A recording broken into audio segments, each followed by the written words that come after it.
Many thanks for joining us again on the newsroom. Troops of Operation Lafia Adole have eliminated 17 Boko Haram fighters and their collaborators while on clearance operations on Dombwa Maiduguri Road in Borno State.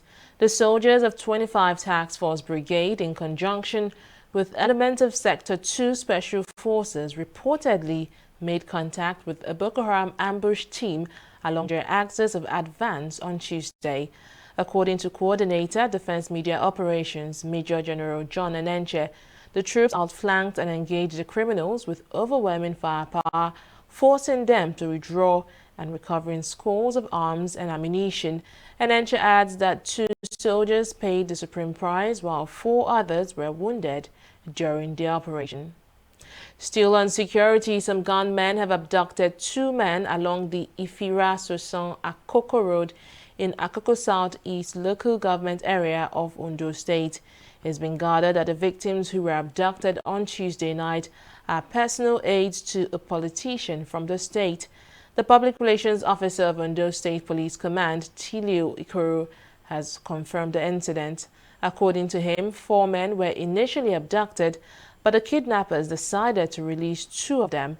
Ikoro further stated that the police and other security agencies in the area have been combing the nearby bush to rescue the victims and apprehend the kidnappers. He adds that the police is also investigating the reason the kidnappers released 2 of the victims. The Senate says it has received a request from President Muhammadu Buhari for the replacement and confirmation of 2 non-career ambassadors designate. The request was contained in a letter read during plenary by Senate President Ahmed Lawan. The president sought to replace the earlier nomination of Oburu Effiong Akpabio and Bola Yusuf from Akwa Ibom and Borno State, respectively. Minister of State for Labor Festus Keyamo has expressed displeasure over the directive of Senate President Ahmed Lawan that the Nigeria Directorate for Employment (NDE) should take over the recruitment of 774,000 Nigerians from all local government areas in the country. Lawan, after meeting with the Minister of Labor, Chris Ngige, on Tuesday, gave the directive, adding that all work in progress should be suspended and started afresh. But addressing State House correspondents after the meeting, Keyamo said the directive was against the NDE Act and the constitutional provision on separation of power. The minister shall inaugurate committees, shall constitute committees for the NDA. The Director General of NDA has no such powers to constitute committees by law. He has no such powers under the law. So when you now say go back and do your work plan and come, are you telling the Director General to break the law? Are you telling the General to disobey his appointee, which is the President? Are you telling the Director General to disobey his immediate boss, which is the Minister? So that is where, that is where we are on this issue. So I will go back to my employer, Mr. President. Mr. President will give directives. The directives as to execution of a project is not binding on me. The directives of the National Assembly is not binding on me. This is a great constitutional issue that will go to the Attorney General at the end of the day for interpretation. Except, like I said, Mr. President says I should step aside and allow them hijack the process. Because the game, like you have seen today, is simply that they are conniving with a certain functionary of government to design the program, hijack the program against the wishes of Nigerians. Hijack it, and that is what I have been against, and I will continue to stand by that. I am sorry, I apologize, these are very distinguished members, but the law is the law. Let's take a break here to bring you more stories. Hello, I'm Dr. Taufik Adeyemi, consultant orthopedic spine surgeon at National Orthopedic Hospital, Gbobi, Lagos. I'm here on the platform of Scoliosis Focus Initiative program on World Scoliosis Day. Scoliosis is an abnormal sideway curvature of the spine with some rotation. These patients present with uneven shoulders, hump in the back, and even pelvis. Majority of these cases are painless. Up to 5% of our population have scoliosis, and majority of them are idiopathic, meaning that the cause is unknown. You need a thorough history examination with quality X-ray to make an assessment. Your doctor will advise you on the best treatment modality for your child. Scoliosis Focus Initiative is organizing a 2-week free online consultation to help you during this COVID-19 pandemic. Thank you.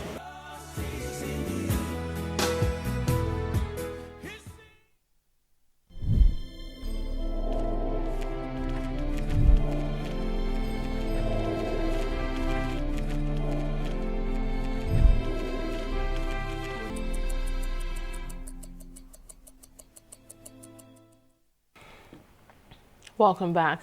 All officials who came in contact with the late Chief of Staff Aminu Adisa Logun in the past 2 weeks must proceed on self-isolation and have their samples tested for COVID-19. The Kwara State government said this in a statement by the Commissioner for Communications on Wednesday. The government also suspended physical meetings of any kind on official matters until further notice, directing increased use of virtual platforms for such engagement in order to limit physical contact. Kwara Chief of Staff died on Tuesday from COVID-19 complications. In the last 24 hours, a total of 228 COVID-19 patients have been discharged after recovering. This brings Nigeria's total number of recoveries to 12,108. Meanwhile, the Nigeria Center for Disease Control has confirmed 503 new infections in 20 states and the Federal Capital Territory. The agency also reported that 15 patients have died of COVID-19 complications across the country in the last 24 hours. Now, with 79 deaths in the past week, a total of 669 people have now died of COVID-19 complications, while a total of 29,879 confirmed cases have been recorded in all states and the Federal Capital Territory. The Premier League has announced that no player or member of staff at any of the 24 Champions League clubs have tested positive for the coronavirus. In the latest round of testing, 3,004 people were tested in total, with less than 5 full rounds fixtures now remaining in the season. Also, there were no positive results out of 495 tests from League One, where the 4 clubs featuring in the season-ending playoffs are included in testing protocols. England's top flight called for a 3-month suspension amid the pandemic on June 17. The Premier League season will finish on June 26, while the FA Cup final is scheduled to take place on August 1st. We'll take another break to bring you more stories from the world of business.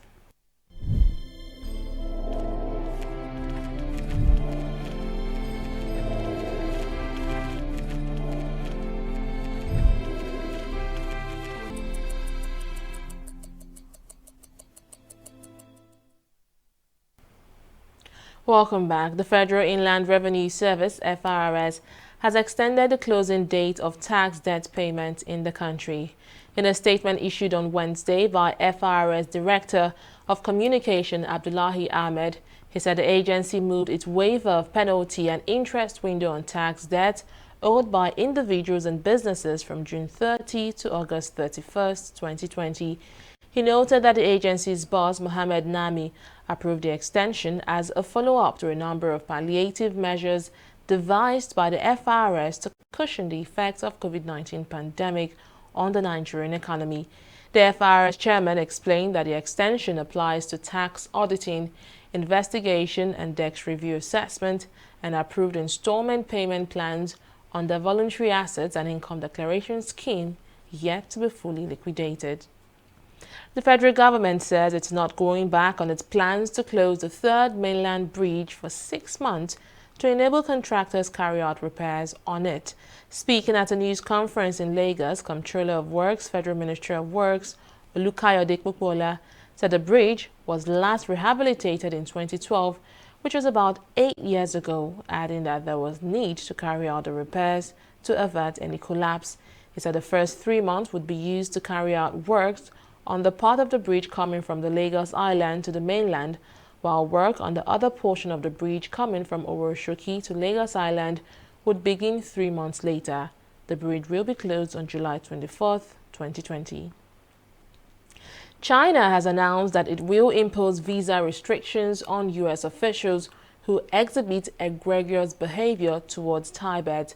Zhao Linhan, a spokesperson for the ministry, made a remark after U.S. Secretary of State Mike Pompeo said the U.S. would restrict visas for some Chinese officials because Beijing obstructs travel to Tibet by U.S. diplomats, journalists, and tourists. Zhao urged the U.S. to stop going down the wrong path to avoid impairing China-U.S. ties and cooperation, adding that China will allow no foreign interference in Tibet's affairs. Spanish club Pozo Albenz has signed Rivers Angels goalkeeper Tochukwu Oluechi in a one-year contract. The club announced the signing on its website on Wednesday. The 33-year-old played for Nigerian club Bayelsa Queens before Sunshine Queens and later Rivers Angel, who she helped to 4 domestic titles since 2014 amidst a move to Norway. On the global level, she played 3 times at the Women's World Cup, the 2008 Beijing Olympic Games, the 2007 Africa Games, and 4 Africa Women's Cup of Nations, which she won 3 times. Having agreed to terms with Pozambe, she becomes the 9th signing for Manuel Fernandez's side in this transfer window. And that's the latest from the newsroom. Many thanks for joining us. Bye for now.